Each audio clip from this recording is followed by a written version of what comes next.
Bienvenidos, bienvenidas. Gracias una vez más por acompañarnos acá en la Casa de la Historia Insurgente. Gracias al profesor Alexander Torres Iriarte por poner a disposición del Centro Internacional Miranda los espacios de la Casa de la Historia Insurgente para la realización de las actividades de nuestras distintas cátedras. Damos el saludo, como siempre, también en nombre de la doctora Tibisay Lucena, ministra del Poder Popular para la Educación Universitaria.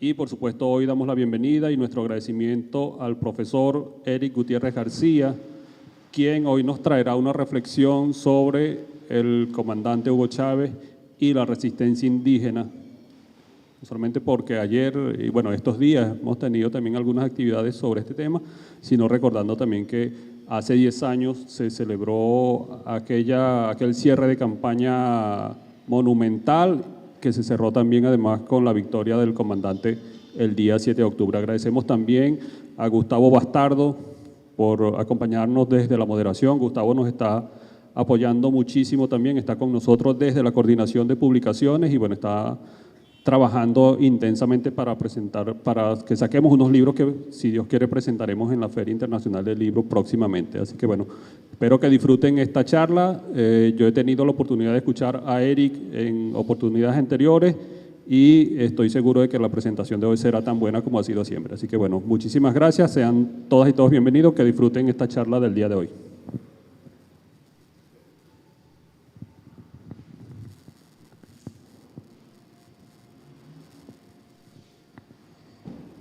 Bien, muy buenos días.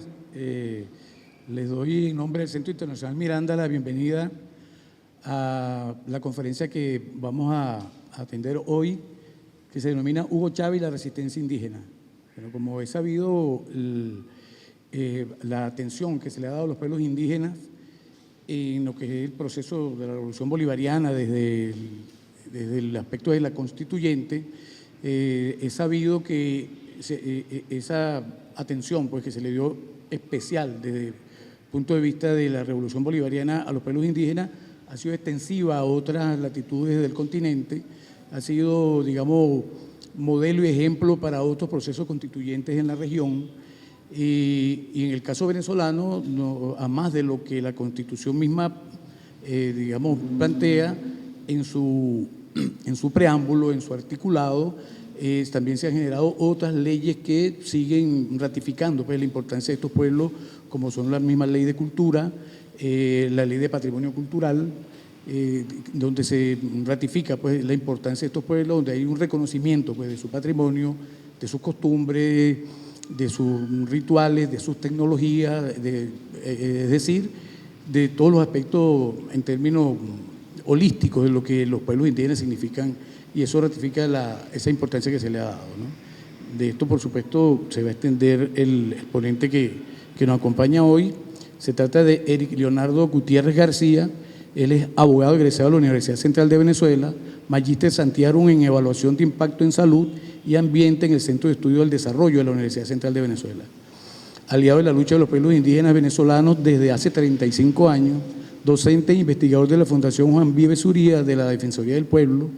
Se ha desempeñado como defensor especial en materia de pueblos indígenas en la Defensoría del Pueblo. Actualmente es docente y coordinador general de la especialidad en Derecho Indígena del Instituto de Investigaciones y Posgrado de la Escuela Nacional de la Magistratura. Ha realizado numerosas publicaciones sobre interculturalidad, 3 de ellas premiadas internacionalmente.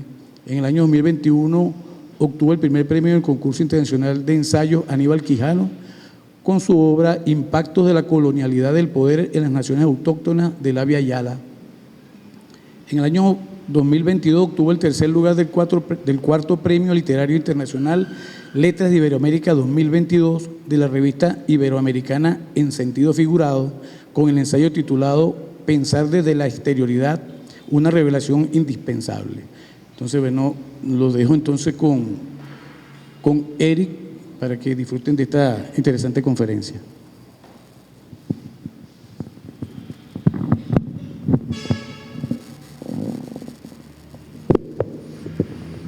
Buenos días.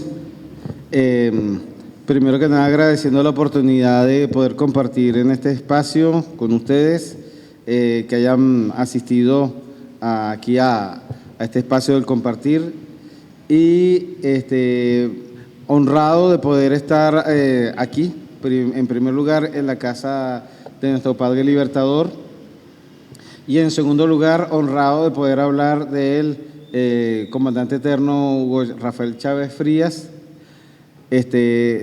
Durante su presencia física siempre me sentí honrado de poder decir que lo pude conocer. Hay muchos venezolanos que no tuvieron esa posibilidad de tratarlo cercanamente. Yo sí tuve esa posibilidad, al menos en 4 oportunidades, de conversar largamente con él, desde que era candidato a presidencial y ya después siendo presidente, lo cual es un honor que nunca voy a olvidar, y voy a compartir algunas cosas de ese compartir en lo que voy a hablar hoy, pero me honra hablar del comandante eterno. Y justamente una de las cosas que sirve para honrar su legado es realizar la tarea de ver nuestra historia en forma crítica, porque él fue uno de los que nos planteó reinterpretar, reescribir, repensar nuestra historia, y vamos a ver por qué eso es pertinente todavía para el día de hoy, y porque habla también de contextualizar lo que estamos haciendo. Lo que estamos haciendo, por lo menos creo yo que en este continente, para este siglo no tiene parangón. Hay algunos inclusive que no le hacen mucho honor al comandante, algunas personas públicas, algunos que están inclusive como candidatos en otros países, que plantean cosas que ya el comandante planteó, pero no lo citan. Entonces, frente a esa, no sé si suerte de campaña de invisibilizar al comandante, nosotros somos los primeros en defender su legado aquí y más allá. Y eso implica historizar y contextualizar. Lo otro vinculado con el contexto, que en este caso es la coyuntura del 12 de octubre, nos lleva a pensar también el tema de la resistencia indígena. ¿Qué significa eso? Normalmente, una de las cosas que más me gusta realizar como educador popular son talleres en las comunidades, talleres en las escuelas, talleres en diversos ámbitos formativos. Y suelo preguntar lo siguiente en algunas de esas actividades formativas. ¿Usted cree que puede cambiarse en 24 años una realidad que se ha venido edificando durante 530? Y me asombra mucho que todavía haya muchos compatriotas venezolanas que digan que no. No es la totalidad los que lo dicen, pero si un número de personas dice no. Y yo les contesto a estas personas, a estos compatriotas, diciéndoles en gerundio, diciéndoles, estamos en eso. Eso se parece a cuando yo estaba atendiendo casos hace más de 25 años de tráfico de niñas indígenas en el Delta, que fui a plantear la denuncia de esa situación en la Casa de la Mujer en Puerto Ordaz. Y cuando llego ahí, las encargadas de ese centro de atención me dicen, eso es muy complejo, el tema de la prostitución, y me dijeron, eso es muy complejo. Y yo les contesté diciéndole, precisamente porque es complejo, es que hay que empezar ya, de una vez. Entonces esa reflexión la quiero convertir en análoga para la tarea que tenemos delante de ir desmontando, deconstruyendo todo ese andamiaje que se construyó durante 530 años, y el comandante nos da muchas luces de cómo obrar en ese sentido. Y digo porque es vigente esto. No hace mucho, yo tengo 3 hijos pequeños, mi hija, la mayor, la fui a buscar a la escuela precisamente a propósito del 12 de octubre, le mandaron a hacer ahí en la escuela una tarea, le mandaron a pintar algo, y cuando yo voy y la busco, muy contenta, me muestra, mire papá, mira lo que la maestra nos planteó dibujar. Por favor, la siguiente lámina. Ella me trajo algo como eso que está ahí. Vean lo que dice la lámina. Cuando yo lo vi, yo me eché a reír y yo dije, todavía tenemos mucho trabajo por hacer. Si eso es lo que la maestra entendió por Día de la Resistencia, todavía tenemos que seguir ahondando en esto. Porque se entendió la mitad del mensaje por decir algo. O se entendió contradictoriamente. Pero no solamente eso, estoy hablando de hace poco tiempo que mi hija me trajo eso, pero lo que ven allá abajo, que ustedes me imagino que saben qué es, tiene que ver con que en estos días un ente del Estado, un ente público, vi en las redes que estaba organizando para fines de este mes, un ente del Estado, que es del gobierno, está organizando para fines de este mes la celebración de Halloween.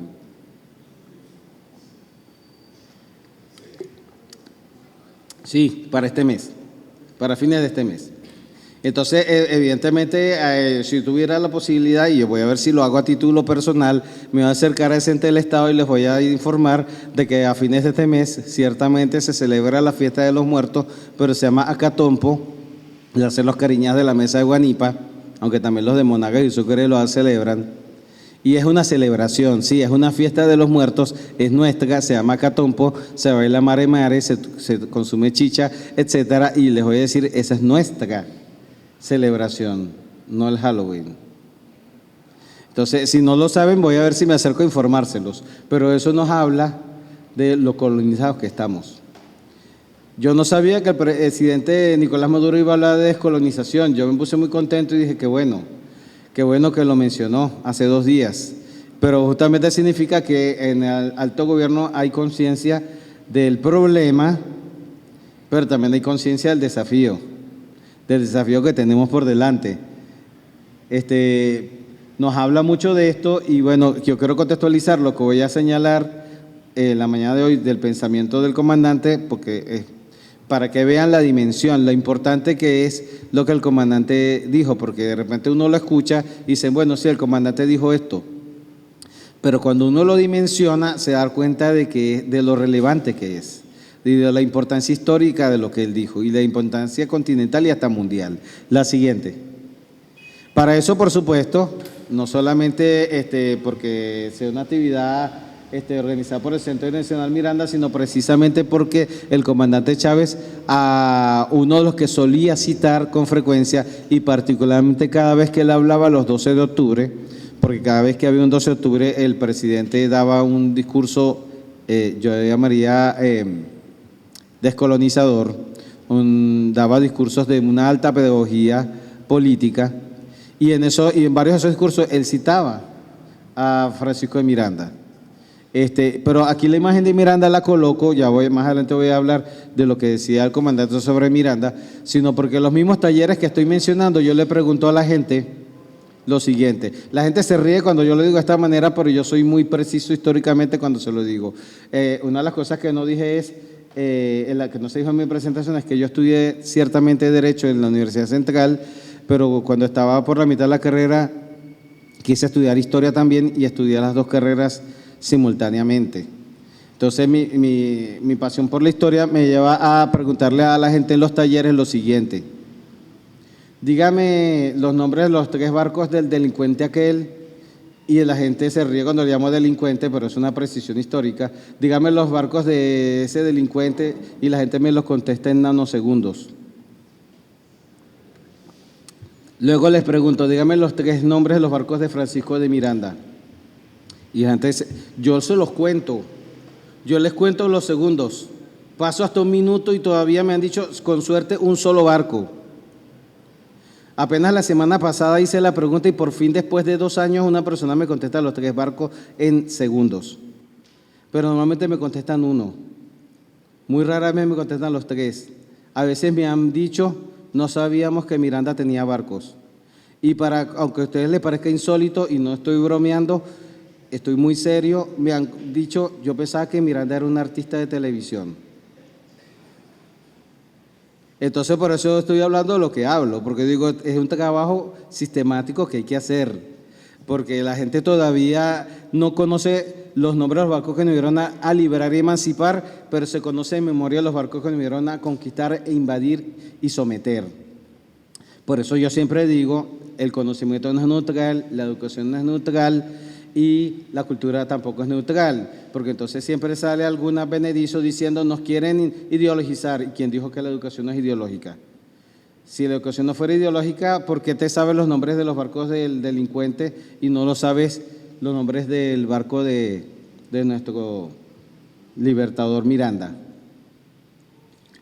que intentó liberarnos y lo hizo con barcos?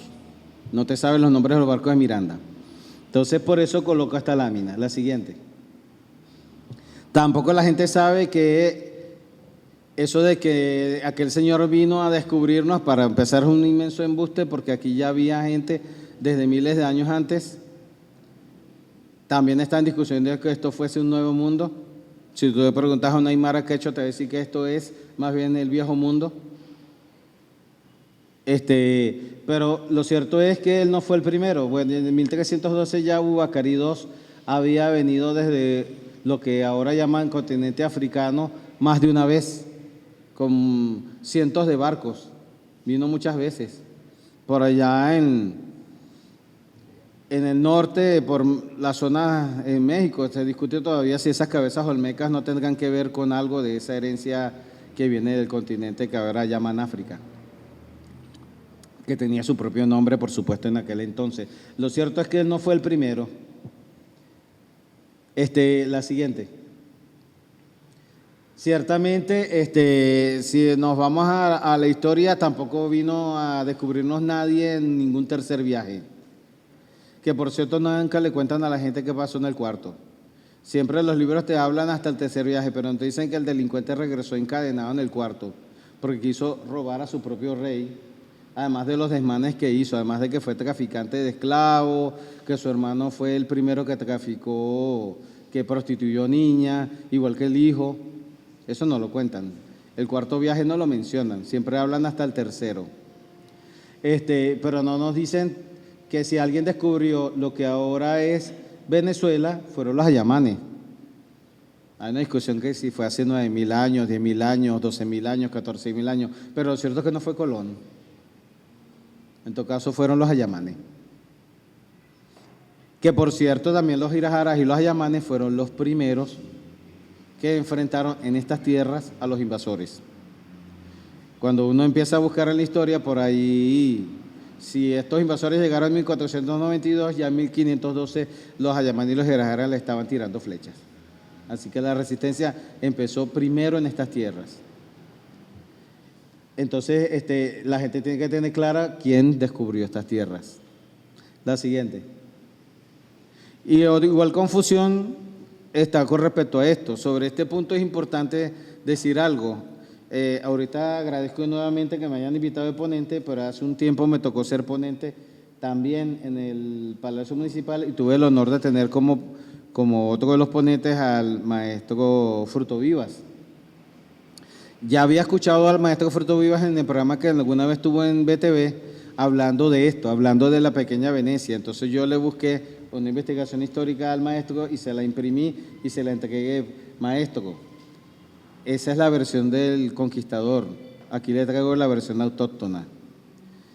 Porque entonces la versión que nos dicen, que además es una versión falsa, nos habla de pequeña Venecia. Entonces, sobre ese punto quiero puntualizar brevemente dos cosas. Según dice un compañero que no voy a mencionar porque ya no está del lado nuestro, sino que saltó la talanquera, por lo tanto no lo menciono, pero en un libro autobiográfico él dice que si eso fuese así, y yéndonos al idioma que fue impuesto, que ni siquiera llamaría gramática española, porque eso fue también otro invento, yo le llamaría gramática castellana. Para los que no recuerdan eso es lo que le enseñan a uno en la escuela cuando le enseñaban diptongos, hiatos, palabras agudas, esdrújulas, graves, sufijos, prefijos, bueno, eso es gramática castellana. Según esa gramática, si tú le quieres decir pequeño a algo, le colocas el diminutivo ito, ita. Si hubieran querido decir pequeña Venecia, hubiera sido venecita, seríamos venecitanos y venecitanas. Pero no, agarraron en todo caso el diminutivo despectivo, vuelo, vuela, hombrezuela, mujerzuela. ¿Será que nos quisieron despreciar? Pero bueno, en todo caso esa es la versión del dominador. En todo caso los documentos históricos dicen que cuando ellos llegaron ellos no vieron nada pequeño. Vieron grandes comunidades con muchas muchas viviendas indígenas. No fue pequeño lo que vieron, sino grande. Pero no solamente eso. La siguiente lámina. Esas mismas investigaciones señalan, la de Hernández Viloria particularmente, que el nombre de Venezuela es un nombre autóctono.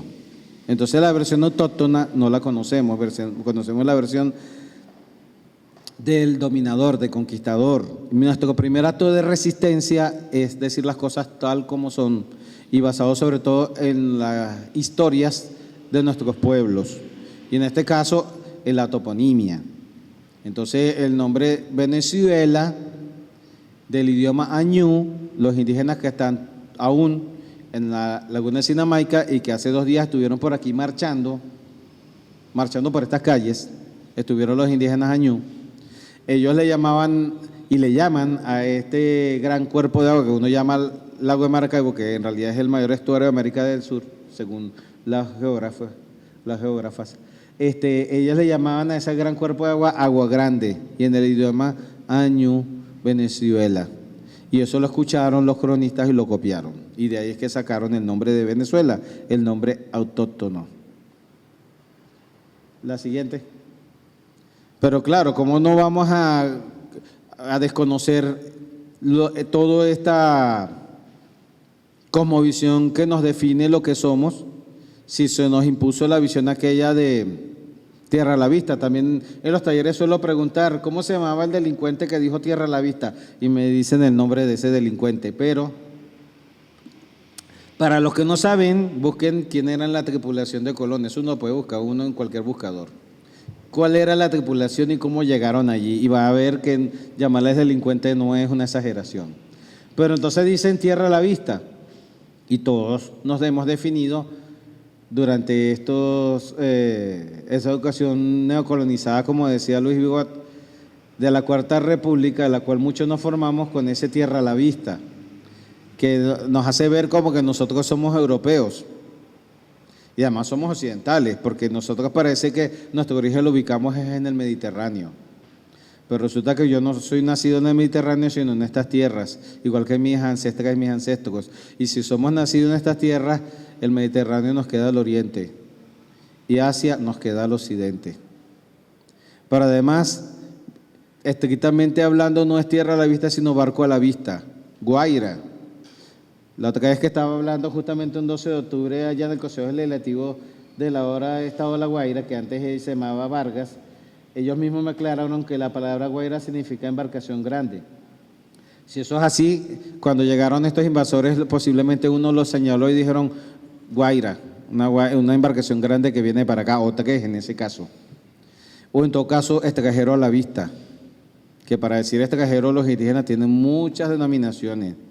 Nos llaman Alijuna, los Guayú, nos llaman Choto, los Cariña, Yeranavi, los Yecuana, Lavadó, los Barí, Guatía, los Yupa,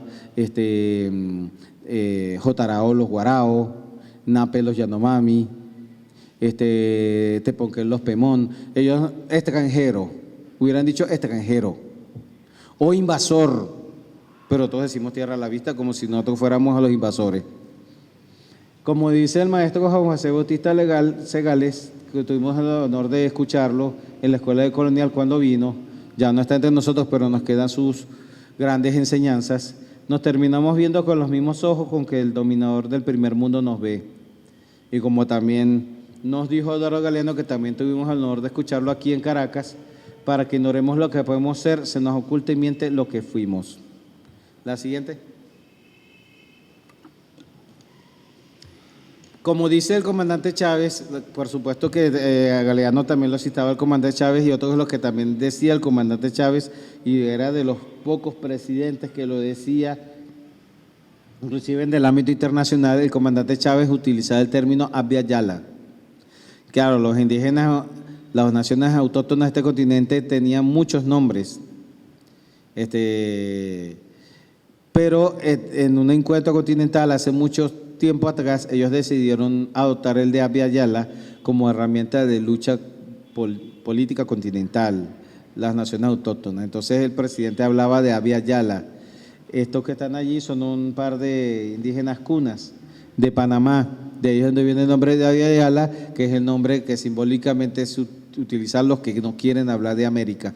Aunque hay una discusión de hace unos años, hay algunos que lo están sosteniendo, que el nombre de América también es autóctono y es de una de las denominaciones del pueblo maya.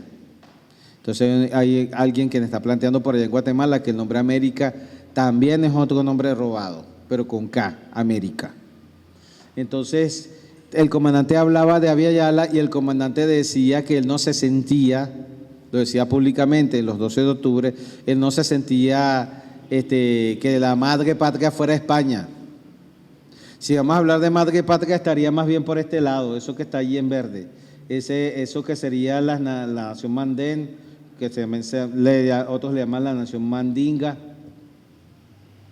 y otras que están en esa parte del continente que también le llamaron África. Esas denominaciones las pusieron fueron los europeos, porque como ven, las naciones autóctonas de este continente, que ahora llaman África, tenían sus propias denominaciones, y en este caso la nación Mandén. Buena parte de la afrovenezolanidad viene de naciones de esa parte.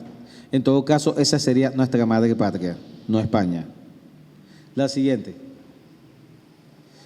¿Y por qué sucede todo esto? Bueno, aquí estábamos reivindicando a Simón Bolívar, quien en este lugar donde estamos residió y vivió.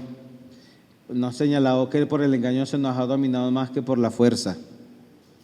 La siguiente.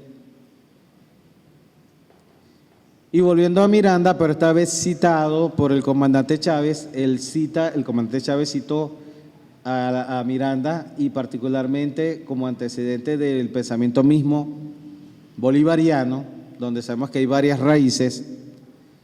Una de las raíces es la de Miranda. Él se llama Francisco Miranda en lo siguiente, en relación con los indígenas, que en aquel entonces no los llamaban así, los llamaban los naturales o indios. Decía Miranda: sois descendientes de aquellos ilustres indios que, no queriendo sobrevivir a la esclavitud, prefirieron una muerte gloriosa a una vida deshonrosa. No es el odio, sino la voz de la justicia. Honor a Miranda. La siguiente.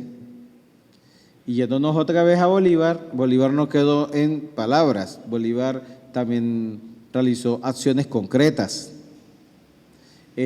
Bolívar el 20 de mayo de 1920 estableció normas para establecer en sus derechos a los indígenas, como el decreto que estableció los derechos de los naturales. Ya les dije que en aquella época le decían naturales a los indígenas, y estableció un decreto para restablecerles sus derechos en 1820. La siguiente. 5 años después, él también afirmó lo siguiente: hay que dar tierras a los indios.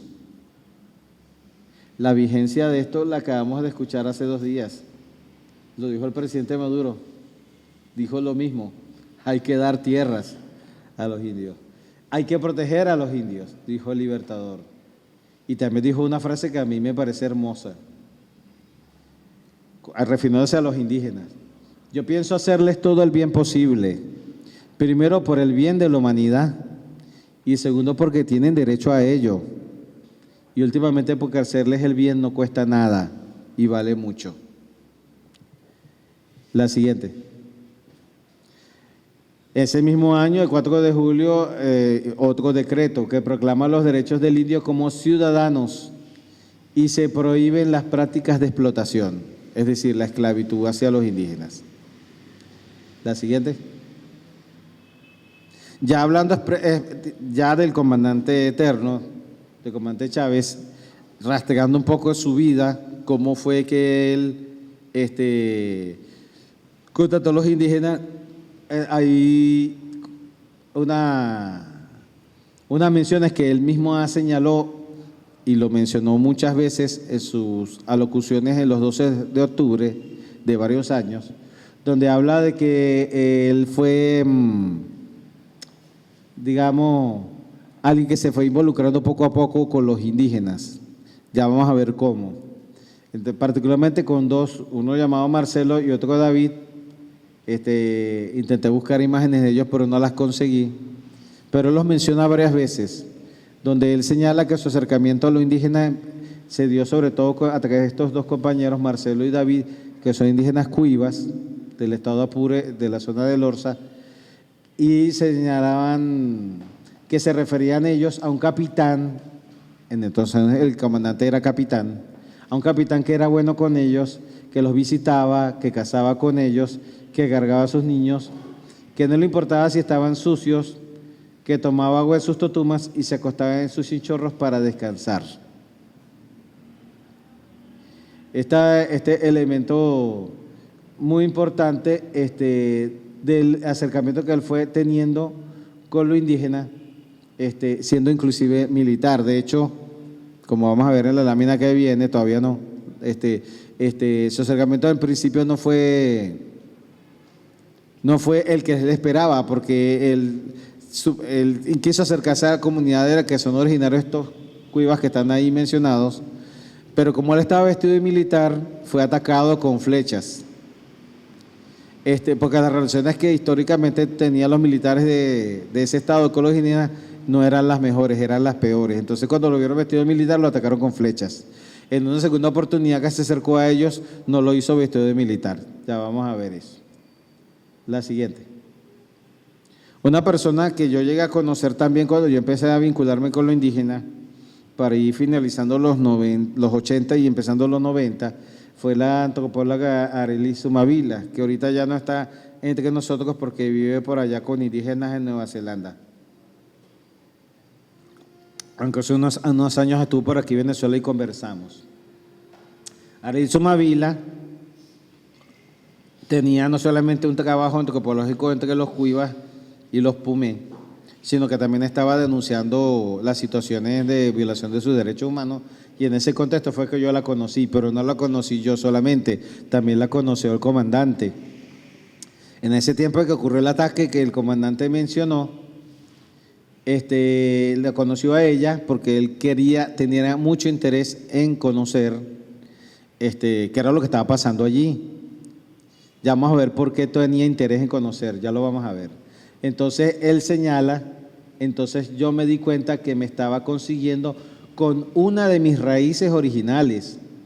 Comencé a entender mejor el tema aborigen y a dolerme más la explotación, la masacre y la miseria. De la conciencia surgen el compromiso y el amor. Yo digo también lo siguiente, lo digo constantemente cada vez que hablo en público: lo que no se conoce no se comprende, lo que no se comprende no se respeta, y si no se respeta no se puede tampoco defender y mucho menos amar. Entonces, ¿cómo no vamos a conocer lo indígena si nos lo han ocultado y todavía ese velo está por allí? Ya vamos a ver por qué lo comento. La siguiente. Lo que ocurrió, que les comenté hace un momento del ataque, eso fue en el año 86. Él dijo: yo quiero hablar con los indios. Él mismo señala en esas alocuciones que eso fue una conciencia encendida por un incidente. Es decir, él señala que su conciencia se encendió. Pero quiero detenerme un momentico a comentar esta frase: yo quiero hablar con los indios. Yo que he tenido el privilegio de poder convivir por años con los indígenas de nuestro país, uno con los que yo conviví más tiempo fueron con los Yanomami y con los Yecuana. Y entonces, porque quiero hablar un poco de la primera frase, yo quiero hablar con los indios, porque hay un racismo estructural que todavía lo tenemos y lo estamos buscando combatir, pero ese racismo todavía está allí. ¿Por qué estoy hablando de racismo? Porque ese racismo, entre otras cosas, dice, y también sale hasta en los libros de la historia oligárquica, que los venezolanos somos flojos. Por eso que no somos como los países del norte, porque somos flojos. Claro, esa es la ideología burguesa de John Locke y todos los que le siguen. Pero la idea de que nosotros somos flojos, además tiene un sustento, según los historiadores oligárquicos, en que esa flojera nos viene de los indígenas. Entonces hay una frase muy conocida que dice que el indio es flojo. De hecho existe hasta como insulto: eres tan flojo como un indio. Ahora, ¿de dónde viene la idea de que el indio es flojo? viene de una actitud racista de no querer conocer al otro. ¿Cómo opera el racismo? Con un prejuicio, donde tú te cobras y te das el vuelto. Voy a explicarlo con un ejemplo. Tú vas a la comunidad yacuana y te consigues con cosas como que ellos se levantan en la madrugada, como yo lo vi montones de veces, salen como a las 11 de la noche, van en fila cantando en dirección a la selva para ir a cazar. Yo me asomé a la ventana de la vivienda donde yo estaba y yo veía eso y los vi ir a esa hora hacia la selva, los hombres, iban cargados de flechas y de lanzas, y se iban a la flecha a esa hora. Entonces, bueno, yo me acosté a dormir y cuando yo fui a la comunidad vi que todos los hombres estaban dormidos. Digo, no, están durmiendo, pásate en la tarde. Cuando me paso en la tarde y hablo con ellos, me dicen, no, es que estuvieron toda la madrugada cazando. Porque para el indígena trabajar significa eso, ir a buscar el sustento. Ahora, estaban dormidos, pero si alguien no quiere, por racismo, por lo que sea, por desconocimiento o inclusive por temor, acercarse a un indígena, no va a saber qué fue lo que pasó, sino que va a ser una operación racista, que es una operación mental de cobrarse y darse vuelto, que se llama prejuicio, que es, está durmiendo, mira la hora que es mediodía y todavía está durmiendo, por lo tanto es un flojo. Es decir, yo me hice la pregunta y yo mismo me la contesté. Pero si yo hago algo distinto, sino que yo espero y espero que despierte y le pregunto, ¿por qué estás durmiendo a esta hora? Me va a decir, estuve toda la noche trabajando. Como puede ser una enfermera que esté de guardia, un policía o un bombero aquí en la ciudad. Y tú no vas a decir un bombero, un policía, una enfermera que es flojo porque está durmiendo durante el día porque estuvo de guardia toda la noche. Bueno, estuvieron toda la noche también trabajando, pero el prejuicio nos lleva a decir, ya está durmiendo, mira la hora que ella está durmiendo, es flojo. Entonces hay una mirada eurocéntrica, una mirada racista en la frase de él, que el indio es flojo, pero además tiene un presupuesto, el no querer hablar con él para preguntarle. Yo que estuve 2 años, bueno, 2 años de manera más permanente, pero 7 años vinculado mucho con los Pemones, me conseguía con un grupo de la Universidad Central que iba todos los años en Semana Santa a visitar la Gran Sabana para hacer labores de recolectar basura, etcétera, y reciclaje, etcétera. Un grupo llamado GIDA. Yo tenía muchos amigos y amigas en el GIDA de la Universidad Central de Venezuela, pero entonces cuando me los conseguía, yo le decía, guacupero me tomo patón. ¿Cómo? Guacupero me tomo patón. ¿Qué me estás diciendo? Tú viajas todos los años a la Gran Sabana y no sabes cómo se saludan los Pemón. Es decir, tú por un lado y yo por otro. Entonces, no hablas con los indígenas. En ese contexto es relevante que un militar, capitán, que tenía un alto riesgo de querer hacerlo, quisiera hablar con los indígenas y lo hizo. Por eso estoy contextualizando, para que vean lo importante que es que él diga, yo quiero hablar con los indios, y lo hizo. Buscó un vaquiano, que además era una persona pobre, él lo comentaba en varios a los presidentes, para que lo llevara, y él mismo le dijo, cuando dijo que él quería, ¿para dónde va usted? No, quiero que me lleves para allá. ¿Y por qué quieres ir para allá? Porque yo quiero hablar con los indios. Y el vaquiano le dijo, usted lo que está es loco, le dijo al comandante. Pero porque yo lo cito, no solamente es una frase, y un asunto de una racionalidad allí, una racionalidad de querer acercarse a lo nuestro, de querer acercarse a nuestras raíces, es tomada por la visión dominante, hegemónica, eurocéntrica, como un síntoma de locura. Bueno, sin embargo, ante un ataque de flechas, que hasta el comandante dijo que eran como 150 flechas que le lanzaron, el vaquiano que va con él, los indígenas se huyen, se lanzan al río y tal, y una muchacha joven anda con su bebé al hombro y con un cuchillo en la mano y va cruzando el río, y el vaquiano que está al lado del capitán, entonces capitán Hugo Chávez, le dice, dispárele, dispárele. Le sugiere dispararle a una mujer con un niño que cruzaba un caño porque según el vaquiano, ellos no son gente. Eso le dijo, pero lo asombroso para el comandante Chávez es que no se le estaba diciendo un hacendado, un latifundista, no, se lo estaba diciendo una persona tan pobre del estado Apure que trabaja de vaquiano, y le estaba diciendo, mate a esa mujer, mátela, porque no es gente. El comandante en cada 12 de octubre dijo que eso fue como un shock que le causó escuchar eso. Inclusive en algunos presidentes el comandante dijo que eso era una tesis colonialista. Fíjense la conciencia ya, no lo exageraría diciendo descolonial del comandante, pero nos estaba abriendo los ojos hacia que ese comportamiento es un comportamiento colonialista. Pero él señala que eso fue como un antes y después. Ese incidente fue lo que lo motivó a él a acercarse a los Cuivas, para entender qué es lo que estaba pasando. La siguiente. El comandante no solamente se interesó en lo que estaba pasando ahí, sino que como gran amante de nuestra historia empezó a investigar. Y entonces se hizo un acervo intelectual, y lo mencionan varios aló presidentes, de varios caciques y cacicas de nuestra historia. Menciona al cacique Año Nigale de Zapará de las Islas. Lo menciona cuando habla de necesidad del otro puente sobre el lago, colocarle el nombre del cacique Nigale. También él menciona como héroes de las queseras del medio a los hermanos Francisco y Juan Pablo Farfán, indios yaruros o cuivas. También menciona otro presidente al cacique Yaruro Matojiro, que lo perseguía a los militares y que le dio mucha guerra este cacique a los militares. Y ya más recientemente habla del capitán Pancho Lugo y su hija Carmen Tumpena de la comunidad de Barranco Yopal, que donde él en ese momento hizo un aló presidente. La siguiente. Pero eso nos habla del conocimiento que él nos está queriendo dar, nos está haciendo una pedagogía para que miremos a los héroes y heroínas de nuestro pasado. Inclusive yo me atrevería a señalar a otros.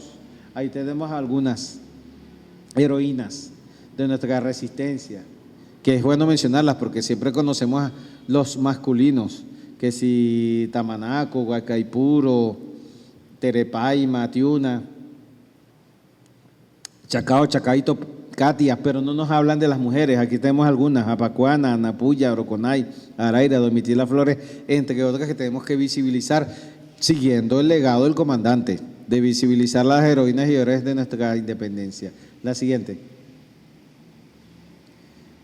Él mencionó, bueno, antes de mencionar esta lámina es muy importante que ustedes sepan algo que yo digo, que a mucha gente le causa mucho ruido. Yo no sé si a ustedes les causará igual de ruido que a otros, pero yo lo digo siempre públicamente. A mí digamos, me identifican también porque yo he trabajado mucho el tema de los derechos de los pueblos originarios y siempre que me hablan del tema o que yo escucho hablar del tema, hay una frase muy común que yo no comparto, una frase inclusive que sale de boca de los mismos indígenas. Dicen esto, y lo dicen públicamente, y uno lo ve hasta en la televisión. Dicen, estos derechos que hemos conquistado son gracias al comandante Chávez. Yo le doy gracias al comandante Chávez, pero no por eso. Cuando dicen, estos derechos que hemos conquistado son gracias al comandante Chávez, yo digo, no estoy de acuerdo. Esos derechos están allí porque son 500 años de perseverancia y resistencia de ustedes, las naciones originarias, que no se han dejado derrotar en 530 años y gracias a eso. Pero si no lo quiero hacer tan largo, habría que comparar las conclusiones del primer Congreso Indio de Venezuela de febrero de 1970 con lo que está en la Constitución bolivariana, y cuando uno contrasta un documento con el otro, al menos podría decir, al menos estuvieron 40 años luchando hasta que lo consiguieron. Porque uno ve y compara los documentos y ve que lo que está en la Constitución ya se estaba diciendo en ese documento de los años 70, y uno puede decir, al menos estuvieron 38 años o 39 años luchando para conseguirlo. 39 años de lucha de los pueblos originarios para conseguir eso que está en la Constitución. ¿Qué se le agradece al comandante? Que él al contrario de todo lo que ha sido la élite, por lo menos, por poner una fecha, desde 1830 hasta 1998, nuestras élites negaban sus raíces.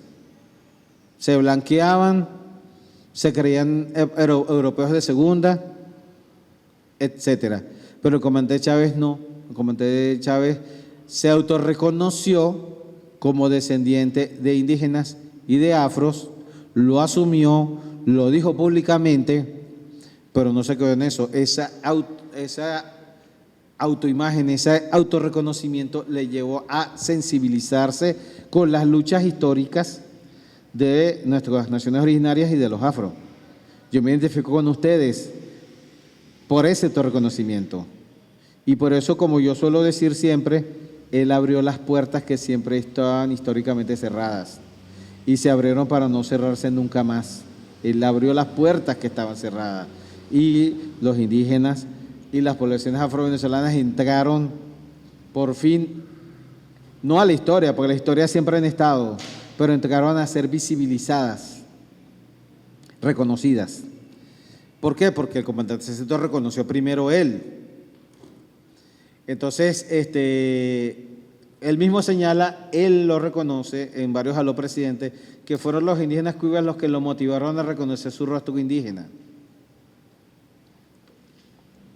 Así, en el primer aló presidente, donde él habla del tema, un 12 de octubre de 2000, es decir, hace 22 años, él dice, el comandante Chávez, yo soy Yaruro. A mucha honra soy un Yaruro de la sabana, indio Yaruro.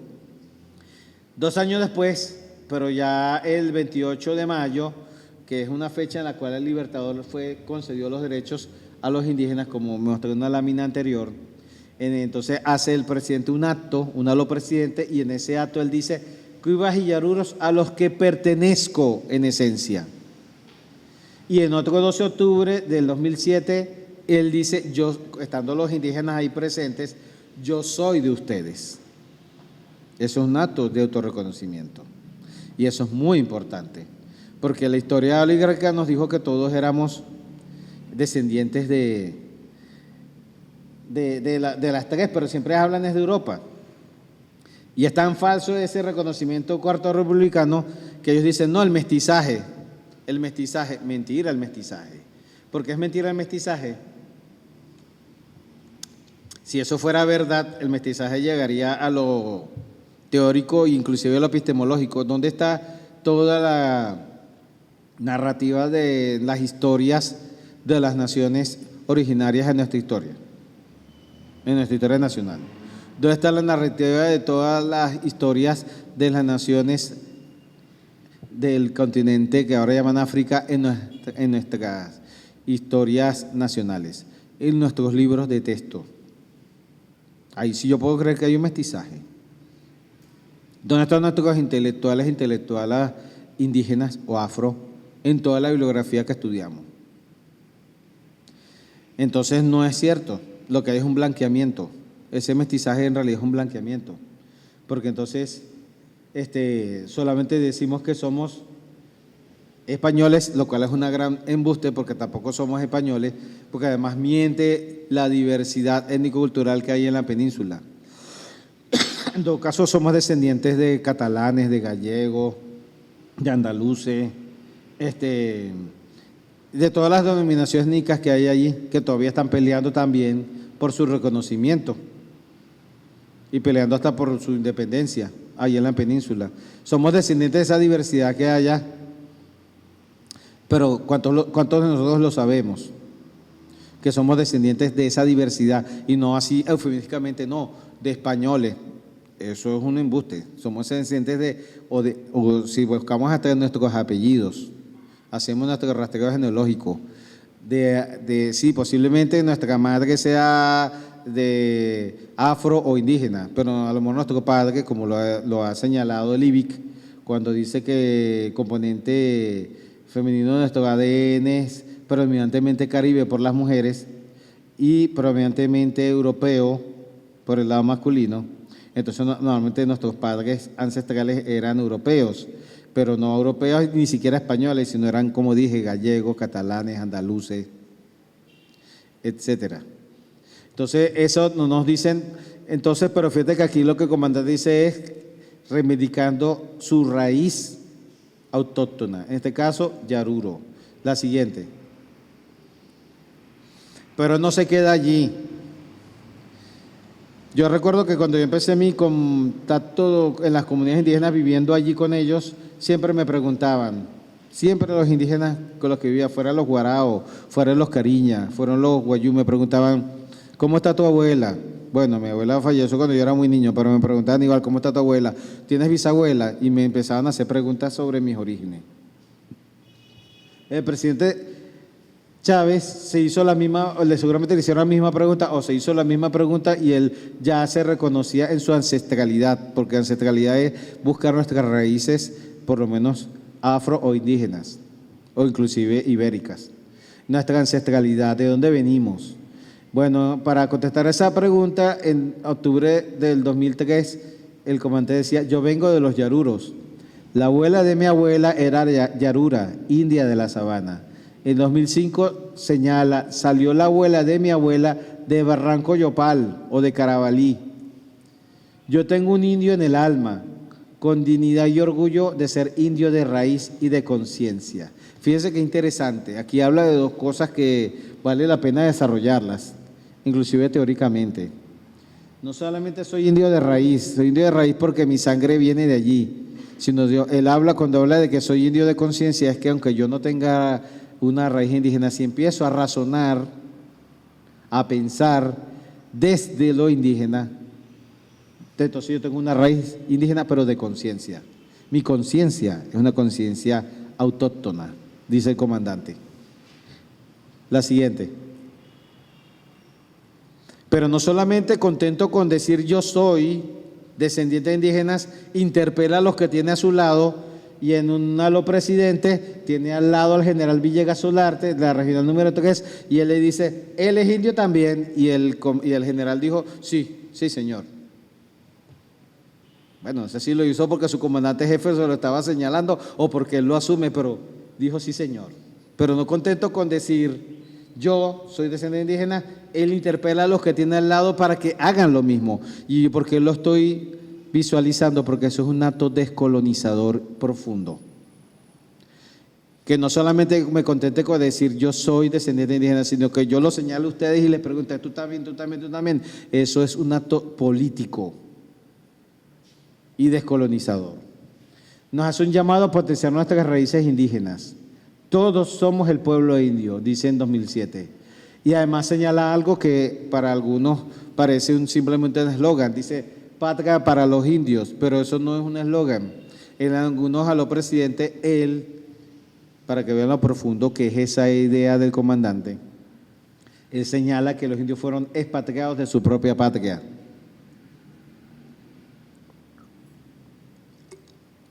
Bueno, como muchos venezolanos y venezolanas, en el proceso constituyente yo me sumé. Y me sumé escribiendo artículos para defender lo que se estaba buscando consagrar como derecho de los pueblos originarios en la Constitución del 99. Y hubo mucho debate en ese tiempo y recuerdo que me tocó en algún momento escribir para responder a un artículo que salió en el Universal, donde un intelectual, lamentablemente una vez en una mudanza se me mojó el recorte porque lo tenía guardadito, se me mojó y bueno, tenía que ponerme a buscarlo ahí en la Biblioteca Nacional a ver si lo consigo, pero un intelectual que ya ni el nombre me quiero acordar, escribió diciendo lo siguiente en el Universal, en la página editorial, dijo que los indígenas, óiganme bien, los indígenas eran extranjeros que nos habían invadido y había que expulsarlos, a todos. Pero no solamente contento con eso, yo me conseguí en la práctica que los indígenas en muchos contextos comunitarios son tratados como si fueran extranjeros, como si fueran invasores, y no como si fueran la gente autóctona que generó la venezolanidad de esa indianidad. Por eso tiene sentido que yo diga esto para entender bien a qué se refiere el comandante cuando decía que los indios fueron expatriados de su propia patria, y entonces ahí tiene sentido decir patria para los indios, como él lo señalaba. La siguiente. No solamente eso, sino que también eso está expuesto en su propio proyecto político, el primero. El documento del MBR 200 del 92 dice estas dos cosas, para que veamos que nuestros antecedentes descoloniales podemos rastrearlos ahí. Dice este documento del MBR que la idea era perpetuar su existencia dentro de las transformaciones históricas, fuera de las visiones coloniales y neocoloniales. Y para el caso de los pueblos originarios, reconocimiento del derecho ancestral, autogobierno interno. Y como el documento, el del MBR salió en el 92, el documento dice lo siguiente: asumir el 5º centenario en términos de independencia y descolonización. Ya lo decía el documento del MBR. Lo ratifica con un acto histórico de compromiso con los pueblos originarios del 20 de marzo del 98, la llamada Acta Compromiso, que señala el saldar la deuda histórica como compromiso que adquiere fundamentada en la memoria de los padres libertadores Simón Bolívar y Antonio José de Sucre. La siguiente. No se queda en discurso, no se queda en documento. Cuando el comandante asume la presidencia, designa como ministra a una joven mujer guayú. ¿Se acuerdan? Designó a una mujer ministra, una indígena guayú. Decretó la participación autónoma de 3 indígenas en el proceso constituyente del 99, hecho inédito en la historia de nuestro país. Luego, por supuesto, se fue aprobada la Constitución bolivariana y fueron por primera vez visibilizados, incluidos y dignificados en una Constitución. Nunca fue así. Desde 1930 hasta el 98 ninguna, porque ni siquiera la del 61, que los asimilaba a campesinos, artículo 77 de la Constitución del 61, los asimilaba como campesinos. En el 2002, por supuesto, decreta el 12 de octubre como Día de la Resistencia, pero no solamente eso, dice que es Día de la Identidad Nacional. Esto quiero recalcarlo porque entonces no es un asunto nada más indígena, es un asunto que nos involucra a todas y a todos, porque es el Día de la Identidad Nacional. El comandante dice, ese día, es un día de reencontrarnos con nosotros mismos, de recordar nuestras raíces. Al año siguiente señala, yo quiero rendir tributo a esos verdaderos héroes de la resistencia indígena, y no conforme con mencionar los héroes nacionales, Guaycaipuro, etcétera, habla de también los héroes de otras luchas, habla de Tupac Amaru, Tupac Katari, el Lautaro, etcétera. O sea que él también reivindica la lucha indígena continental. La siguiente. Hablamos de conciencia descolonial y radical, y descolonial de comillas porque, insisto, decir que el presidente Chávez era descolonial es como exagerado, pero sí nos lanzó unas líneas muy importantes para alimentar un pensamiento descolonial y también radical. ¿Cuál sería la conciencia descolonial? Bueno, primero una conciencia de resistencia. Él señalaba, lo que ven así en cursivas es porque son palabras del comandante. Hoy estamos en plena resistencia. La resistencia no ha terminado, comienza por aquí dentro, en la conciencia. O sea, esto es muy importante y tomé esta frase del comandante porque no se trata solamente de enfrentar la operación Gedeón, enfrentar el bloqueo, las medidas coercitivas unilaterales, enfrentar eso, enfrentar los intentos de magnicidio o de golpe de Estado, no. Eso es, vamos a decir, una resistencia frente a ataques imperialistas externos, pero también a ataques imperialistas internos que van a nuestra conciencia, a la manera en que pensamos, a las creencias que tenemos. Y entonces por eso habla también de que comienza por dentro, en la conciencia, y habla también de la conciencia histórica, evaluar y reconstruir nuestra historia y reinterpretar las luchas de los pueblos originarios. Dice el comandante, nos vendieron la tesis de la colonización, la ideología colonial nos la inyectaron, lo pongo en negritas porque lo dijo como 4 veces. En 4 oportunidades distintas dijo lo mismo. La ideología colonial nos la inyectaron. Vino junto con la invasión, nos lavaron el cerebro generación tras generación. La siguiente. Nos borraron la memoria histórica. El imperialismo y el coloniaje nos destrozó las raíces. Nos falsifican, dijo en un momento. Seamos nosotros mismos. Martí, cita a José Martí, Martí nos invita a ser radicales. Radicales es volver a las raíces. Nos invita a continuar rebuscándonos en los códigos de nuestro pasado verdadero, auténtico, radical, para con ellos construir los caminos del futuro, para reivindicarnos con nuestro pasado y para construir nuestro gran futuro como pueblos unidos y libres. Enfatiza en el 2006, hay que volver a las culturas originarias, tomar las raíces de allí. La siguiente. ¿Y por qué yo coloco esta cita a continuación de lo que dijo el comandante? Yo puedo decir con propiedad a mi gobierno para el que yo lucho y trabajo que hay unos aspectos pendientes. He escuchado al presidente Nicolás Maduro decirnos que la guerra económica la estamos ganando. Yo estoy seguro de que eso es así y va a ser así, pero tengo mis dudas respecto a la guerra cultural. ¿Y por qué hablo de la guerra cultural? No, la anterior, por favor.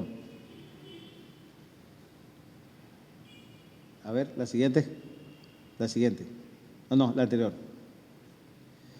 Ciertamente el libertador en cuya casa estamos señaló alguna vez que la fortaleza de una nación radica en su identidad. Creo que no hay duda entre los que están aquí presentes la claridad de esa idea, pero lo contrario también es cierto. La debilidad de una nación está en su falta de identidad. La siguiente. Eso lo tiene claro el imperio. El imperio se dio cuenta, algo que de repente la juventud que está aquí presente no sabe, porque las películas gringas no dicen eso, que ellos perdieron la guerra de Vietnam. Eso no lo dicen. En las películas ellos salen ganando. Desde Rambo para acá o más antiguas. Ellos salen ganando, no salen perdiendo, pero ellos perdieron. Por ahí hay una foto muy famosa donde salen huyendo de la embajada norteamericana en Saigón. Bueno, ellos perdieron la guerra de Vietnam y ellos dijeron, ¿cómo puede ser que ese país Sucho, con esos campesinos descalzos, hayan vencido a la potencia más poderosa militarmente del planeta? Ellos descubrieron que la fortaleza estaba en la cultura y en la identidad que tenía ese pueblo. Desde entonces ellos contratan, los del Pentágono, antropólogos para que vayan a algunos países como Afganistán, etcétera, para buscar quebrar esas identidades culturales. Dice aquí el profesor Jorge Weinstein, que ha venido a Venezuela algunas veces, la última vez yo lo escuché aquí en la Casa Boliviana, él dijo, él agarró uno de sus libros, él tradujo del inglés un manual del Pentágono, el manual ahí sale mencionado, y él traduce de ese manual del Pentágono, de los marines son esos que vienen a invadir países, que quieren invadirnos a nosotros. Dice eso traducido del inglés: toda la sociedad enemiga, en especial su identidad cultural, pasa a ser el objetivo de la guerra. El horizonte objetivo de la nueva estrategia es quebrar identidades culturales. En ese sentido tenemos que entender que estamos siendo sometidos a una guerra cultural que no solamente va a nuestra conciencia, sino va sobre todo a nuestra identidad y ataca fuertemente a nuestra juventud. Estaba comentando aquí con el compañero algo que porque yo he estado investigando el tema de la colonialidad y la migración y tengo una sospecha, que es la primera vez que digo en público. Yo soy adversario de la idea de recursos humanos, porque es una idea capitalista, y también lo soy de la idea de capital social o capital humano. Yo adverso ambas ideas, pero tomando en cuenta que esas ideas son del capitalismo, yo podría pensar que esa juventud venezolana, calificada o no, que la inducen, como dice Héctor Díaz Polanco, de manera seducida a irse a Estados Unidos, como muchos jóvenes que yo conozco se están yendo por el Darién para Estados Unidos, o para Chile, o para otros lados, pero sobre todo para Estados Unidos. Eso yo lo llamaría extractivismo. Nos siguen saqueando, porque si nos quitan los miles de oro el Banco de Londres, como pretende hacerlo, y nos quieren quitar, bueno, ya recuperamos un monómero, nos quitan 5 y nos quitan todas nuestras riquezas o nuestros recursos, es obvio que nos están saqueando. Si nos quitan el oro y nos quitan el petróleo, es obvio que nos están saqueando, y al quitarnos la cantidad que nos quitan, están buscando dejarnos sin futuro como nación. Pero ¿qué pasa si nos quitan a nuestra juventud? Y si nos quitan a nuestros profesionales y nuestros talentos, no es exactamente lo mismo. Nos están dejando sin futuro de todas maneras. Nos están saqueando de esa manera y no nos estamos dando cuenta. Bueno, así yo estoy viendo la lectura del tema de la migración como un objetivo militar. La siguiente. No lo digo yo solamente, no piense que eso es un asunto descabellado lo que estoy diciendo. Aquí haciéndole honor a Mario Zanoja, gran camarada que acaba de sembrar su semilla, y a su compañera Iraida Vargas, dicen ellos sobre esto de esta gramática de la colonialidad lo siguiente, estas palabras son de ellos.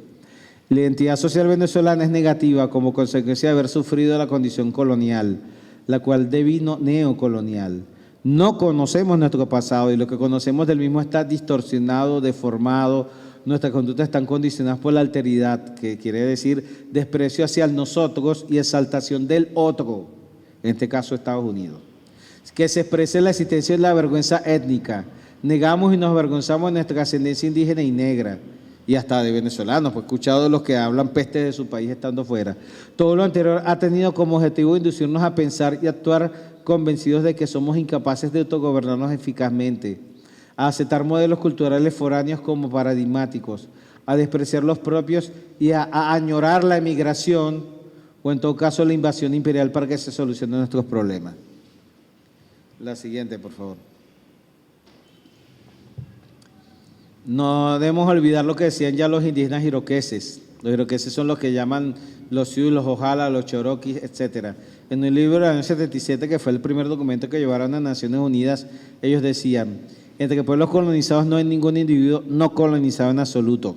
Es decir, ninguno de nosotros escapa a eso, todos estamos colonizados, en mayor o menor medida.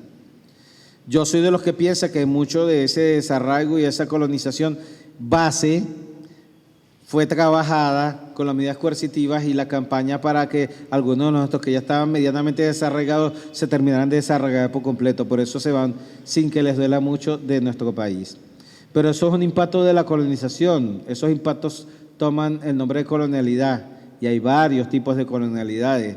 No es el punto de mi charla de hoy hablar de eso, pero es bueno que sepan que todo tiene que ver con esta colonialidad o impactos de la colonización. La siguiente. Eso lo tiene claro también el comandante Chávez, y aunque él nunca habló de colonialidad, de alguna manera sí lo dijo implícitamente cuando él dijo, estas son palabras todas del comandante, cargamos a cuestas la herencia de siglos de colonialismo. Convirtieron en héroes a los asesinos. Celebraciones absurdas rindiendo el honor a quienes vinieron a atropellar a nuestros abuelos, a quienes vinieron a ejecutar uno de los más grandes magnicidios. Venezuela desde 1908 comenzó a ser colonia gringa y eso duró hasta 1998, 90 años de coloniaje, dijo el comandante. La siguiente. Pero no es suficiente con plantear el problema. El comandante dijo, hay que hacer algo para revertir esto. Eso tiene, ya sabemos, el nombre de reparación histórica. Aquí el Ministerio de Ciencia y Tecnología está apoyando procesos, creo que todavía está abierta la convocatoria, ¿no es así? Está abierta la convocatoria para procesos de investigación de reparación histórica de la afrodescendencia. Reparación histórica, mencionó el comandante Chávez en 2005 en Barranco Yopal, en uno de los presidentes, que se trata de los derechos de las naciones originarias. Habla de devolución, de restitución plena. Esto es algo muy importante para los que sean colegas, abogados o abogadas. Esto es muy importante tenerlo presente, porque yo creo que muchos, incluyendo dentro de nuestras instituciones, no tienen claro esto. No les estamos dando derechos. Inclusive cuando les damos un título, el derecho no nace con el título que le estamos dando. Esa es una concepción burguesa, civilista o agrarista de la titularidad de la tierra. No le estamos dando derechos, no le están naciendo el derecho cuando le damos el título. No, le estamos devolviendo. El Estado reconoce que esos derechos son de ellos. ¿Dónde nace ese derecho? En su propio derecho indígena, en el derecho guayú, en el derecho guarao. Nace ese derecho y el Estado lo único que hace es reconocerlo y le está devolviendo eso. Ni siquiera es necesario el título. ¿Cuál sería el título? A mi manera de ver, la Constitución bolivariana. Pero si era como sea, el comandante Chávez hablaba de devolución, de restitución plena. Les devolvemos sus derechos, los que les fueron arrebatados históricamente. Él dice que es un compromiso existencial de la revolución. Inclusive señala cuando crea la misión Guajipuero que esa es la finalidad de esa misión. Es el concepto de derechos originarios. No nacen creados por el Estado, están allí y el Estado lo que hace es reconocerlo. En materia territorial, el comandante revela su conocimiento del problema y de la situación indígena y señala que los derechos territoriales, ellos son naturalmente y ancestralmente nómadas.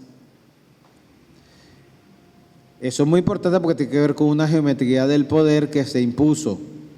Los indígenas, más que nómadas, son itinerantes y eso tiene unas razones de ser que el comandante entendió, pero que escapan a esta charla. El 12 de octubre de 2007 señala: saludamos al pueblo guajiro colombiano, que es el mismo pueblo guajiro venezolano, es una sola nación guajira. Me imagino que cuando habló de nación guajira muchos militares lo miraron así como que está hablando de nación guajira, escandalizados seguramente, porque hay todo un tema racista que vale la pena investigar sobre cómo los militares ven a los indígenas como una amenaza y sobre todo la idea de nación indígena. Pero bueno, el comandante habló de nación guajira y reconoció, y alguien dirá, bueno, y eso es importante, sí lo es. Hace 2 semanas una compañera guayú me estaba buscando porque pasando a Colombia la declararon ilegal y como vemos el problema persiste. La siguiente. El comandante también habló de su conocimiento de las culturas indígenas y de lo que pasa hoy día y habló de proceso de transculturización o transculturación y destrucción de nuestra cultura, y lo subrayo porque cuando el comandante de con los indígenas y habla de destrucción de nuestra cultura, no está diciendo la destrucción de la cultura de ustedes. En un salón lleno de indígenas no está diciendo le están destruyendo la cultura de ustedes, está diciendo le están destruyendo nuestra cultura. Dice, en relación con los cuivas, yo creo que ellos son 1000 veces más racionales. ¿Por qué dijo eso el comandante? Bueno, yo viví 1 año en Apure y estuve con los cuivas y con los pumé. Y el comandante le chocó lo mismo que a mí me chocó cuando yo estuve por el Sinaruco. Que los que no eran indígenas le dijeran a los indígenas irracionales, pero más aún, que los mismos indígenas, que cuando yo hablaba con ellos, decían, no, lo que pasa es que usted es racional. Y me chocaba que me dijeran racional a mí. Y yo decía, ¿qué estás diciendo? Que tú no eres racional y yo sí lo soy. Entonces eso lo vio el comandante y por eso él dice que no solamente son racionales, sino que yo creo que ellos son 1000 veces más racionales. En ese contexto que esa frase tiene sentido. El que quiera pasar ahí, bueno, hablando de paso por río en Apure, el que quiera pasar ahí, que pase en Chalana, pero es parte de la tradición de este pueblo. No podemos enterrarla debajo de la modernidad. Muy interesante la frase del comandante. Insisto, no podemos decir que él era descolonial, pero muy interesante.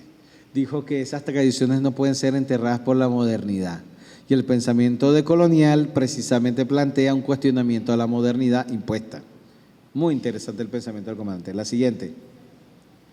En 2008, siguiendo con el tema de reparación, pero ya en ese entonces tenía el Zulia por primera vez al filósofo como gobernador.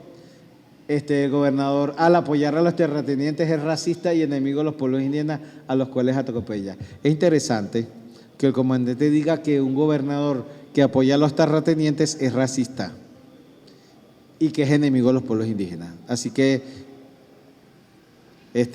palabras menos, funcionario público que apoya a los terratenientes tiene esa característica. También habla de lo económico. El comandante Chávez dice, la entrega de estos recursos es parte de la estrategia de transferir poder a los pueblos indígenas y a todo el pueblo venezolano. Interesante. Todavía los indígenas están luchando porque se les transfieran recursos a nivel comunitario.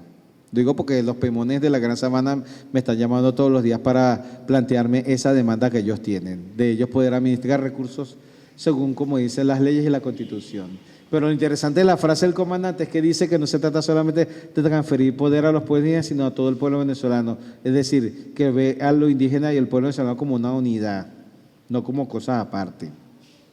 Muy importante, insisto, el tema de la ancestralidad, porque estamos tan metidos en las moléculas mentales nuestras, el tema de que los indígenas, algo que es ajeno a nosotros, que cuando hablamos de los indígenas es como que, bueno, eso es un asunto de ustedes, eso se llama segregación. Eso se llama segregación, es decir, ustedes por allá, nosotros por acá. Yo me consigo a gente en el Maracaibo, yo le digo Jamaya Gualé y no saben qué le estoy diciendo, pero se la pasan rodeados de guayú por todos lados. Yo estoy en Tucupita y le digo Bajucaya Dibu a los que son nacidos, a los del Tano, a los de Tucupita, y no saben que ese es el saludo guarao, pero los guaraos le pasan a los lados todos los días. Yo le digo Otegüera por hermana a alguien en Ciudad Bolívar y no me sabe que ese es el saludo cariña, y eso que los cariñas lo ven todos los días. Es decir, segregación, ustedes por allá, nosotros por acá. Por eso es muy importante entonces esto de ver a los pueblos indígenas y al pueblo venezolano como una unidad, o que uno proviene del otro, como indo-venezolanidad que alimenta la venezolanidad, o indianidad que alimenta la venezolanidad. Muchos de los programas que manejan los ministerios hay que transferirlo a las comunidades, autogobierno comunal. Y algo que ya mencioné, que no es ninguna cosa menor, que el comandante hablara de Abya-Yala, porque todavía seguimos hablando de América. Bueno, todavía no sabemos si es un nombre maya, pero habrá que esperar que se demuestre. Mientras tanto, algunos, como el comandante y mi persona, preferimos hablar de este continente, se llama Abya-Yala. La siguiente. También decimos aquí que el comandante era anticapitalista y libertario. Decía que estamos obligados a ser libertadores, todos. ¿Y saben cuál es la primera libertad que tenemos que lograr? La de nosotros mismos, romper nuestras propias cadenas. ¿Y cuáles eran esas cadenas? La siguiente lámina. Bueno, Juan Germán Recio Nieves, el primer abogado venezolano que defendió un caso contra la discriminación, inclusive él mismo se defendió ante el Colegio de Abogados, fue el abogado más brillante de su generación, pero pasó 5 años peleando con el Colegio de Abogados que no le permitió inscribirse porque era pardo. Bueno, fue corredactor de la Acta de Independencia, etcétera. El 5 de julio, en esa fecha que ustedes ven, ya decía, peor que todas las armas de nuestros enemigos, porque nos han hecho la guerra, son las mentes colonizadas. Esa gente que ven rayando eso vengan a invadir a Venezuela, esos cantantes como Montaner, etcétera, que piden, José Luis Rodríguez, bueno, aunque cantó el otro día por ahí, que piden que vengan y nos invadan. La siguiente. Ya lo decía Tomás Sankara, un equivalente al comandante Chávez allá en el continente africano, Burkina Faso particularmente. Decía, para el imperialismo es más importante dominar culturalmente que militarmente. La dominación cultural es más flexible, la más eficaz, la menos costosa. Nuestra tarea consiste en descolonizar nuestra mentalidad. La siguiente. Y esto lo dice el comandante Chávez, no con estas palabras que acabo de mostrar, pero en 2000 él dice, el 12 de octubre comenzó la explotación y el coloniaje que todavía lo tenemos por dentro. Y todavía a veces nos aferramos a la jaula. ¿Cuál es la jaula? La siguiente. Lo que movía a aquellos hombres que aquí llegaron, estamos hablando de los delincuentes que vinieron en las 3 carabelas y los que le siguieron, como Diego de Lozada, como Diego de Ávila y Francisco Fajardo. Nosotros no, yo nací llamándole Cerro Ávila, pero ustedes han de saber que se le cambió el nombre porque el que estaba ahí era uno que estuvo con esos señores masacrando a Guacaipuro y a la gente que aquí estaba. ¿Qué movía a esa gente? Diego de Lozada, Colón y todos los que le siguieron, les movía a aquellos hombres que aquí llegaron no era otra cosa sino la ambición de riqueza. Y esta fue la causa del genocidio. La ambición de la riqueza. La siguiente. Y ustedes dirán, pero a mí no me dijeron eso, a mí dijeron que Colón venía perdido, que se extravió. Estaba buscando el libro que me regalaron, pero creo que se lo presté a mi hermano gemelo, yo tengo un hermano gemelo llamado Héctor. Un libro que me regalaron de Bartolomé de las Casas. En ese libro, el libro se llama Vida y Obra de Cristóbal Colón. En ese libro es donde él dice que Cristóbal Colón tuvo unas tormentas, se desvió, no sé qué más, y que pensaba que llegó aquí extraviado. Y entonces todo el mundo piensa que Colón llegó aquí fortuitamente, que no sabía dónde venía, que llegó de casualidad, extraviado, y por eso le llamó esto las Indias. Pero Luis Ninamango, que se entrevistó con el comandante y el Palacio Blanco le publicó ese libro, él demuestra que eso es falso. Que él ya tenía mapas que lo habían hecho los asiáticos y otros mucho tiempo antes, que ya habían venido a este continente varias veces y sabían que aquí había gente y sabía también que aquí había lo que ellos llaman recursos, oro, plata, especias, etcétera. Ellos sabían que aquí había gente y que había otras cosas. De tal forma, y como dice bien Galeano, y ustedes se buscan el fulano diario de Colón, y como dice Galeano, repite como 100 veces la palabra oro y 20 veces la palabra Dios. Bueno, sea como sea, lo que dice Nina Mango demuestra que él sí sabía a lo que venía y que no estaba extraviado nada. Él sabía que aquí había gente a esclavizar y riquezas a saquear. Así que eso de que Colón estaba extraviado, olvidémoslo. Lo siguiente. Ajá, pero esta es la anterior, la siguiente. La siguiente. Citando aquí al maestro Bautista Segales, Juan José, el capitalismo reproduce de tal modo esta comprensión de la realidad que al final hasta los pobres creen de verdad que es así. Los pueblos o países que el capitalismo y la modernidad han empobrecido cuando se han alejado de su propia humanidad piensan lo mismo. ¿Qué es lo que piensan? La siguiente. Al final se ven a sí mismos con los mismos ojos con los que el dominador nos ve. Cuando llegan a las instituciones estatales buscan desesperadamente hacer lo mismo que siempre han hecho las oligarquías. Hacerse con dinero lo más pronto posible para poder ser. Si no tengo dinero, no soy nadie. Entonces yo me voy para el Chile o me voy para el norte porque quiero tener dinero. Y cuando te preguntan cómo les va muy bien. ¿Y qué significa eso? Que tienen mucho dinero. O sea, todo se reduce a tener dinero. Y a veces dicen los odiositores, no opositores, porque por eso que son más bien odiositores, porque uno habla con ellos y empiezan a pegarle gritos a uno. Y dicen, este gobierno es el más corrupto que ha habido. Ah, usted quiere hablar de corrupción, usted quiere ser serio. ¿Quiere ser serio? Bueno, la corrupción la trajeron estos delincuentes en estos tres barcos. Dígame usted a qué venían ellos. ¿No venían a hacerse ricos lo más pronto posible de manera más inescrupulosa? Hacerse dinero lo más pronto posible para poder ser. Sin dinero nada somos. La siguiente. Cuando se ve la realidad con los simples ojos en apariencia, esto es lo que la realidad muestra. Lo que llamaba Marx la inversión de la realidad, que consiste en creer que el dinero o capital es la fuente de la solución de todos nuestros males y que por eso si quiero ser libre tengo que hacer lo posible por tener acceso al gran capital porque este es el que soluciona todos los problemas económicos, sociales, humanos y de desarrollo. La inversión, la que menciona Marx, consiste en que sin dinero somos nada. Que creamos eso es la inversión de la realidad y eso es lo que hay que subvertir. La siguiente. Ya vimos que el problema es ese, pero entonces, ¿cuál es la solución? La solución, porque el comandante era genial y siempre nos habló de una solución. Es que ya tenemos el problema, ahora ¿cómo salimos de ese problema? Nuestro socialismo bolivariano, es nuestro. Y es socialismo y es bolivariano. Dice en el 2000, estamos obligados a ser libertadores. Ah, bueno, esa ya la leímos. La siguiente. Habla de los indígenas, en el evento con los indígenas, y dice, ustedes tienen mucho que enseñarnos a todos nosotros, a la llamada civilización occidental que dañó todo con el modo capitalista que está destrozando el planeta. Ya sabemos, el quinto objetivo del Plan de la Patria. En 2006 dice, en un halo presidente, rescatar y fortalecer el modo comunitario de vida y de producción. Si algún sector de nuestro pueblo puede aportar a este esfuerzo de construcción de este nuevo modo de vida, son precisamente los pueblos aborígenes.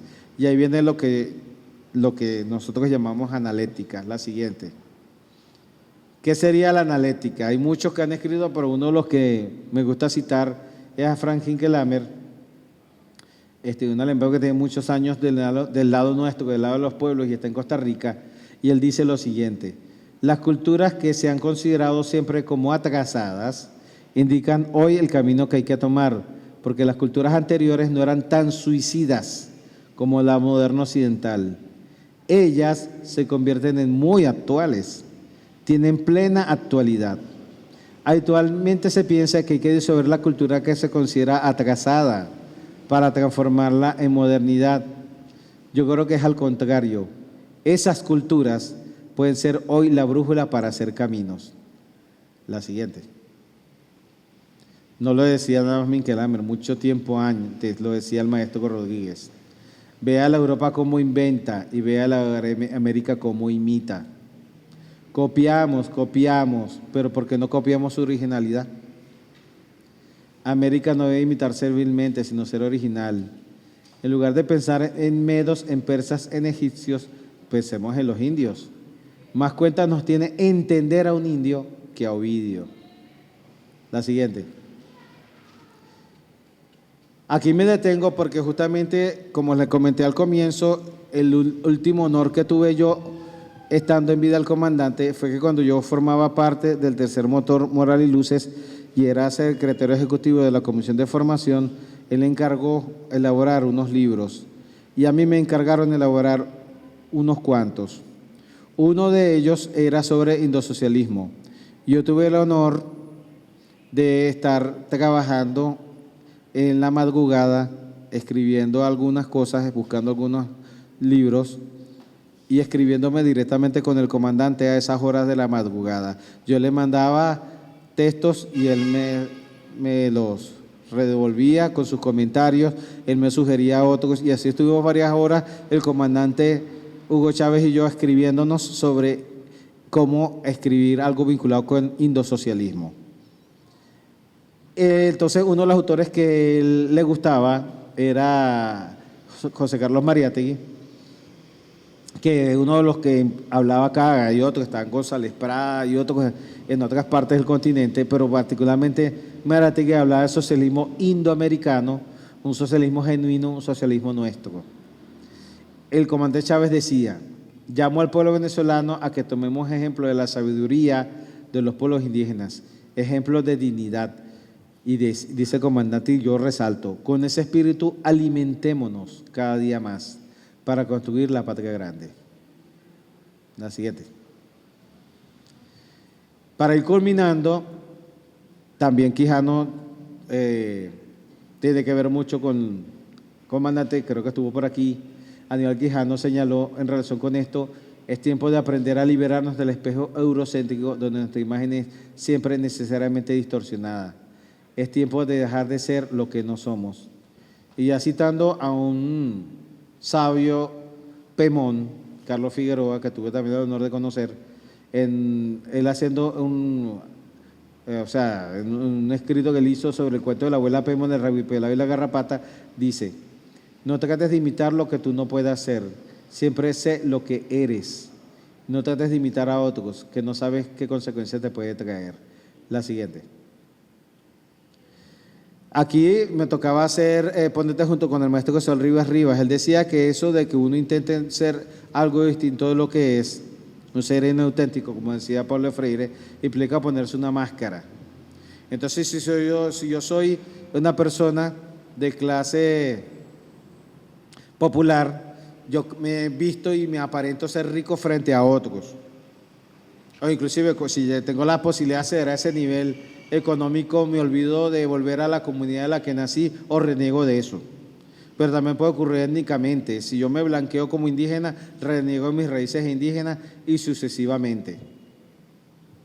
Entonces, si yo subo de clase social, reniego de todos mis orígenes. Eso lo llama el maestro José Rivas máscaras. Hay muchos tipos de máscaras. Él viene hablando de eso ya desde, fíjense la fecha, más de 30 años hablando del maestro José Rivas de esto. Hubiera sido bueno escucharlo, pero bueno, ya lo escucharemos en otra oportunidad. Pero él habla de esas máscaras identitarias que tapan lo que realmente somos. La siguiente.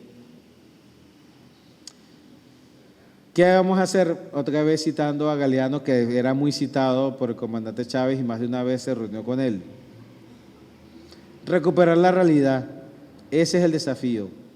La realidad escondida, traicionada de la América que ha sido despojada de todo, hasta del nombre, decía Galeano.